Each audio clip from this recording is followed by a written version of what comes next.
Esto ya está grabando. Vale. Buenas tardes, ¿cómo estás? Bien, gracias. Yo siempre empiezo las entrevistas preguntando lo mismo, es ¿por qué haces cine? Uy. Vaya, no me lo había preguntado. Yo creo que hay una especie de fascinación por mi parte. Creo que el cine es un lenguaje que va más allá de las palabras. Se pueden decir muchas cosas sin palabras.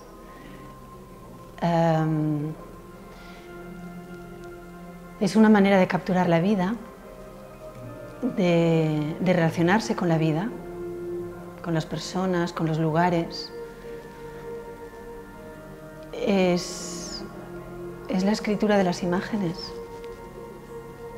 Y es bonito porque es un trabajo que combina mucha soledad y también momentos de mucha comunión, de equipo, y me gustan estas dos fases, ¿no? El partir de una idea que es una semilla y terminar en un proceso que es una película. Antes de hablar de María Conversa, tendría que hablar de cómo empieza tu amistad con Agustín Villaronga, cómo lo conoces, cómo debutas en el cine haciendo esa maravilla Arotol Booking. Sí. No sé, antes de llegar a ese... Sí.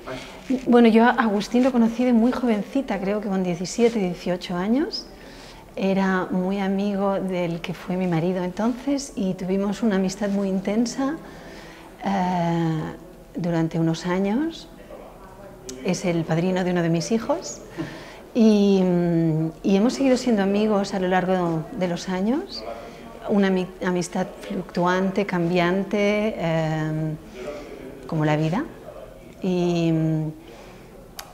Y claro, al ser yo mucho más joven, para mí Agustín era como el primer cineasta que conocía, ¿no? Y que estaba realmente en activo, haciendo películas, y para mí fue siempre un referente, una especie de maestro, amigo maestro. Sí. Entonces hicimos Arotol Booking, que en realidad iba a ser un proyecto muy de amigos. En principio iba a ser un cortometraje que íbamos a hacer nosotros, en el que entre yo, Agustín y Isaac íbamos a hacerlo todo, cámara, interpretación. No, Isaac Racine, sí, que es el tercer director de Arotol Booking.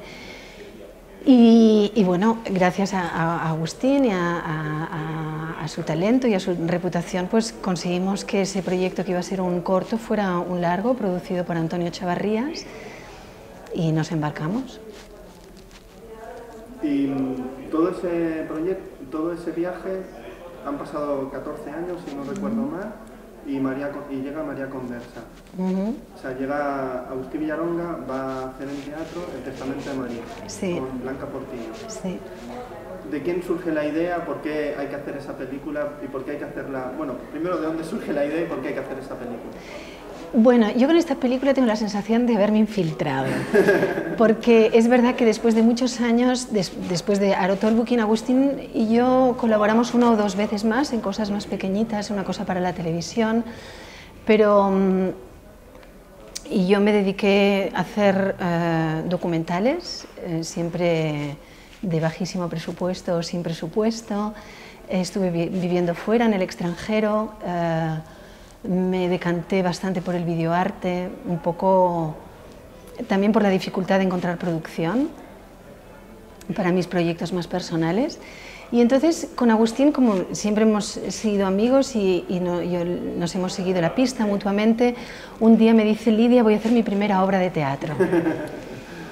Y cuando me dijo esto, yo llevaba ya pensando en una idea desde hacía como un año, que era, yo quería hacer un documental sobre la creación de una obra de teatro, y había empezado como a pensar con quién, lo había comentado con varios directores de teatro que conozco, pero no se había dado. Entonces, claro, cuando Agustín me dijo esto, puse la oreja.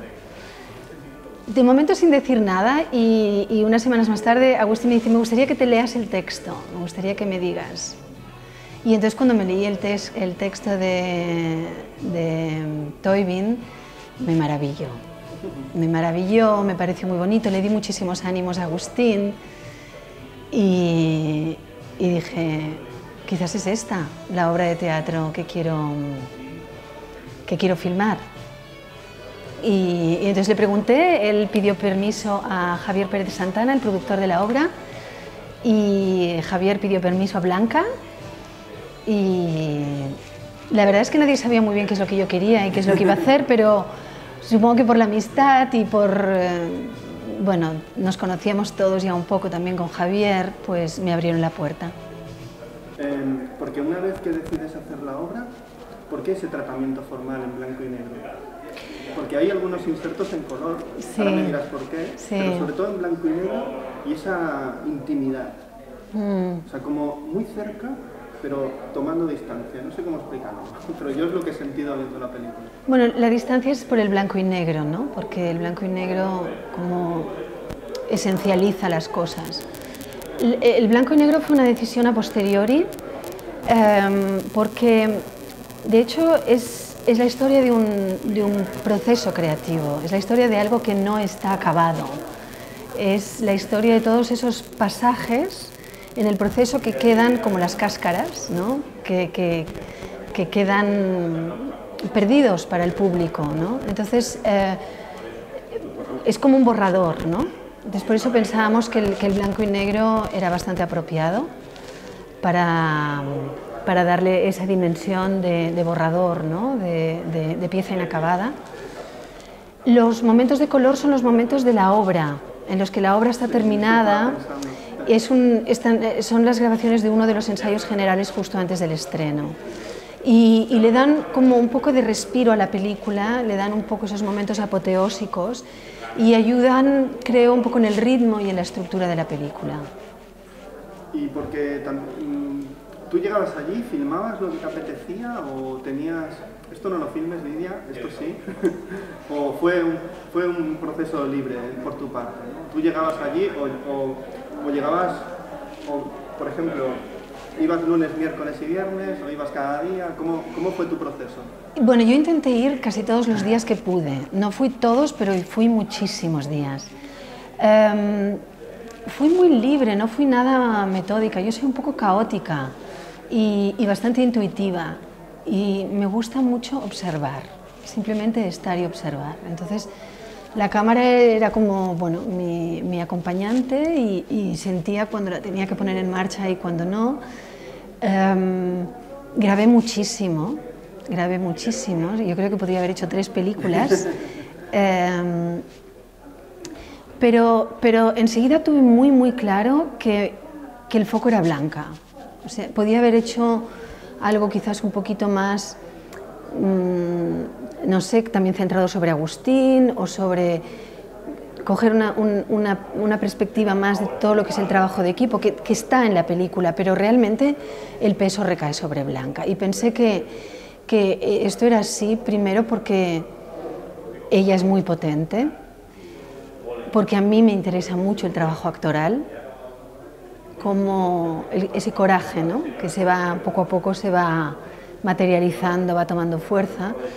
Y claro, al ser un monólogo, todo el peso de la obra estaba sobre ella. Es verdad que Agustín está detrás dirigiendo y hay todo un equipo,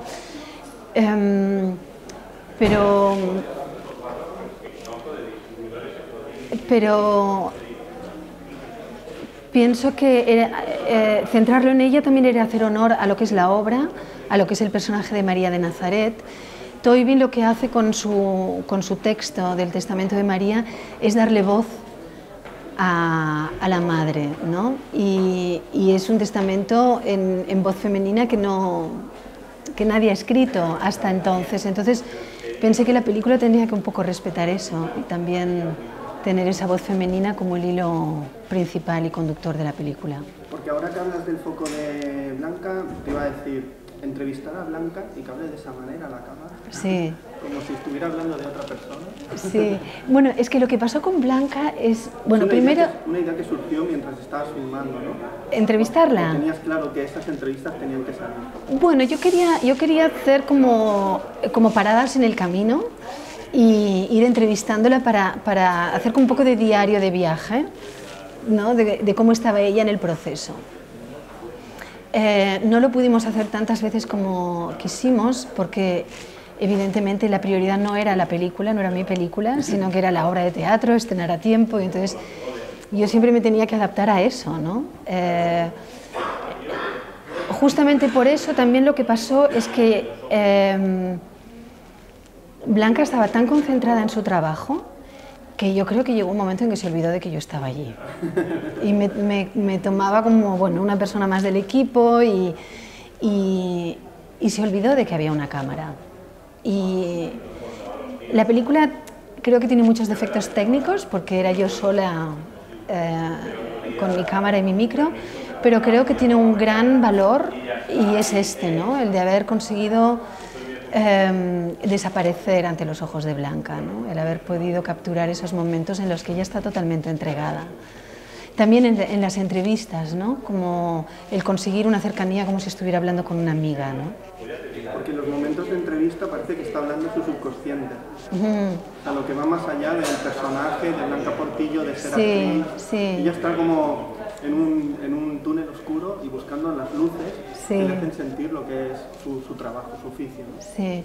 Bueno, yo le di unos cuantos textos que eran como inspiraciones mías al principio y tuvimos algunas conversaciones. Yo creo que ella ya me caló más o menos por dónde iba y entonces también por eso el nivel de nuestra conversación ya era enseguida iba bastante a fondo, ¿no? Sin mucho preámbulo.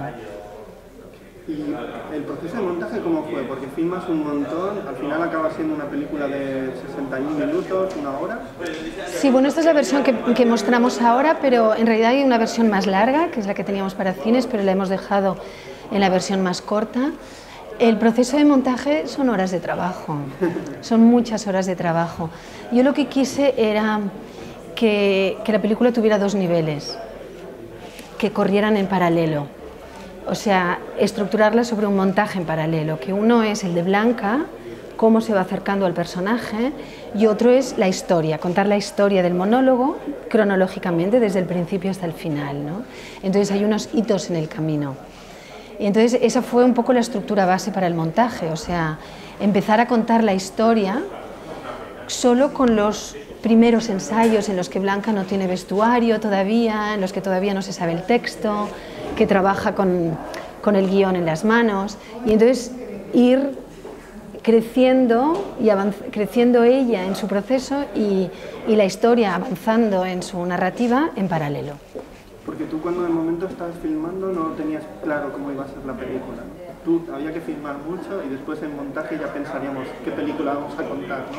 Sí, yo en el rodaje estaba como muy presente en el proceso y yo creo que me tardé como 2 semanas en decir, oh, he hecho un plano precioso, ¿sabes? Pero bueno, yo iba filmando igualmente, ¿no?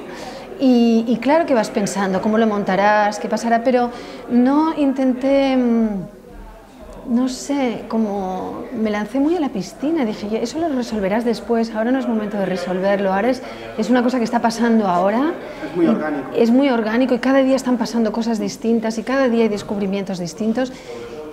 Estate presente todo lo que puedas. Lo único que sí que hice, que fue como intervenir un poco, es que hay una secuencia como hacia la mitad de la película que coincide cuando ya el equipo sale de la sala de ensayo para pasar a lo que es la capilla donde se estrenará la obra.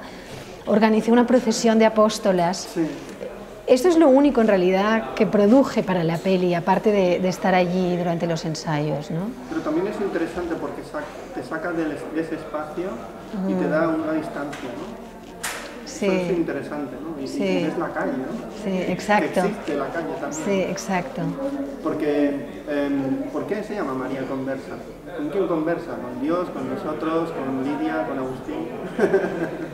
Bueno, es un juego de palabras. Porque es María conversa, María habla. La obra de Colvin es María se pone a hablar y nos cuenta cuál es su versión de los hechos, pero también es una María conversa, es una María que al final del monólogo le reza Artemisa. Entonces hay el doble juego de palabras, ¿no? De conversa a nivel de religión y conversa de conversar, de hablar. Una vez que Blanca y Agustín vieron la película, ¿qué les ha parecido? Mira, yo te digo, yo tenía que haber... Yo no sé si pasa todas las películas, pero cada película debe tener la película que podía haber sido, ¿no? Pues en este caso yo creo que yo tenía que haber puesto una cámara, el día que le enseñé la película, tenía que haber puesto una cámara que durara lo mismo que la película, un plano corto de Blanca mirando la película, porque fue un mapa de todas las emociones posibles, o sea, desde la ilusión, la curiosidad, el espanto, ay por Dios, ¿por qué habré dicho esto así? El apuro, la risa, la ternura, bueno, era todo, era muy bonito. Ella ha tenido una relación un poco conflictiva con la película porque, claro, yo creo que debe ser de las primeras veces que ella no se ve con personaje en la pantalla. Blanca aquí está desnuda y esto yo creo que para ella ha sido muy difícil y realmente yo creo que un acto de valentía. Hay que tener coraje para salir solo al escenario, pero yo creo que lo que ha hecho con esta película ya es, vamos, de doctorado o de, no sé cómo se dice, pero sí, enorme. ¿Y Lidia, la Lidia cineasta, la Lidia persona, cuál de las dos ha aprendido más haciendo la película? ¿Lidia o persona? ¿Cineasta o persona? ¿O la Lidia persona? Las dos, sí. Las dos. Bueno, la cineasta he aprendido a confiar en este instinto que tengo, he aprendido que debo mejorar mucho técnicamente si quiero seguir haciendo películas en las que voy sola, ¿no? Como... a mí la técnica, ¿no? me parece, yo no me fijo en bueno, pero yo es que ahí me he vuelto un poquito más cuidadosa que antes, eso que lo he aprendido. Es tan profunda, sí, tan abismo, sí. O sea, lo demás a mí se sí. me... No sé, yo he aprendido que el trabajo de equipo es maravilloso, ¿no? Es súper bonito y que cuanto más das, más se te abre y es verdad que es un mundo lleno de egos, pero aprender a lidiar con eso ha sido una de las lecciones. La Lidia persona, pues... no sé, me ha parecido un privilegio poder ser testigo de ese trabajo y he aprendido un montón. Y ahora para terminar, Lidia, yo siempre acabo con la misma pregunta, como al principio, es si recuerdas qué película cambió tu mirada como espectadora, cuando eras jovencita, o una de ellas, porque todos tenemos una lista interminable, ¿no? Vale, mira, bueno, yo creo que la primera película que vi de niña fue Bambi. Muy dura. Y recuerdo que salí destrozada y tardé muchos días en recuperarme. Y después de la impresión, ¿no? Porque es una película muy triste, me quedé mucho tiempo pensando cómo había podido algo que salía de una pantalla plana producir tantas emociones en mí. O sea, de repente me di cuenta de que había sucedido una magia y me quedé como preguntándome cómo lo han hecho. Quiero que alguien me cuente cuál es el truco. Porque aquí hay truco. Aquí hay truco. Entonces, desde entonces que estoy intentando ver cuál es el truco. La segunda película sí que también me marcó muchísimo, ya un poquito más adelante, fueron dos. Porque además mi madre me llevaba al cine y se enfadaba con los acomodadores, porque eran películas que no eran para menores, pero ella decía que tomaba la responsabilidad por mí.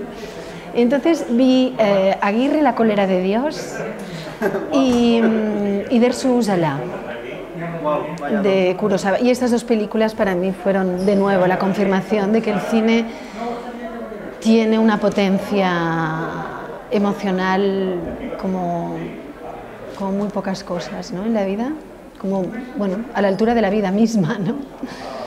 Sí. Y luego, bueno, ahora últimamente ya mis gustos son muy variados, muy eclécticos. Sí. ¿La última película que te haya gustado? ¿Una de las que te ha tocado más? A mí me gustó mucho una película que se llama, no es muy reciente, pero se llama, ¿cómo se llama en español?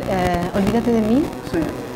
porque me parece que... Es un título Eternal Sunshine. Sí, the Eternal Sunshine of the Spotless Mind, el eterno rayo de luz o amanecer de la mente impoluta. No sé, es una película que a mí me hizo pensar mucho en el fondo y en la forma. Yo creo que el cine está un poco estancado en una narrativa, en una forma, en una manera de contar las historias, que muy pocas veces tiene que ver con lo que está contando. Entonces, en esta película me hizo reflexionar sobre esto, ¿no? Porque es una película sobre el recuerdo, sobre la infancia, y la forma en la que está contada tiene muchísimo que ver con eso. Entonces, sí, desde esta película estoy como investigando en esto, ¿no? Hay muchas más, pero ahora vamos a estrenar y ya creo que tenemos que dejarlo aquí, ¿no? Sí. Vale. Muchas gracias. De nada.